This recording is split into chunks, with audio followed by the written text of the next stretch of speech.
નમસ્કાર મારા વાલા ખેડૂત મિત્રો, તો બધાનું સ્વાગત છે આજના અમારા નવા વિડીયોમાં. અને આજે આપણે આવી ગયા છીએ ખેતરમાં. તો હું તમને આજે બતાવવાનો છું અમારે જે બાપાની મગફળી છે તે.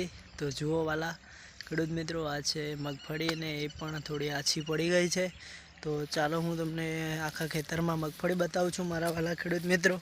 અને આ મગફળી કેવી થશે અને કેટલી થશે એ કોમેન્ટ કરજો, કારણ કે અમે આ વખતે મગફળીનું વાવેતર તો કર્યું હતું, પણ આ વખતે થોડી મગફળી આછી પડી ગઈ છે વાલા ખેડૂત મિત્રો. એટલે થોડું માપે થશે ને માપે વિકાસમાં બહુ છે, બધી રીતે સારું છે મગફળીમાં. જો હું તમને બતાવું છું, ફોફા પણ એના બતાવું. આપણે હવે કાઢવાની છે 2-3 દિવસમાં. જો મગફળી સરસ મજાની છે, જુઓ તમે.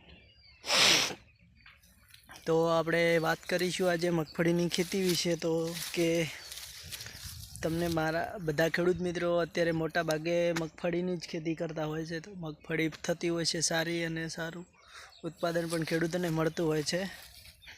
તો મારા વાલા ખેડૂત મિત્રો, આ વખતે અમને મગફળીમાં કેવું રહેશે તમે કહેજો, અને કયા કયા ખાતરો નાખવાથી મગફળી સારી થાય છે. કારણ કે આ વખતે તો મગફળી પાકી ગઈ છે ને આપણે સક્સેસ થઈ ગયા છીએ. પણ હવે આગલી ફેરો આપણે મગફળીમાં કઈ રીતે ખાતર બિયારણ, કેવી રીતે ખાતર નાખવાનું, કયા ખાતરનો ઉપયોગ કરવાનો, કઈ દવાનો ઉપયોગ કરવાનો એ જણાવજો. અને ચલો પછી અમે નવા વર્ષથી મગફળીની ખેતીમાં સરસ રીતે ખેતી કરીશું.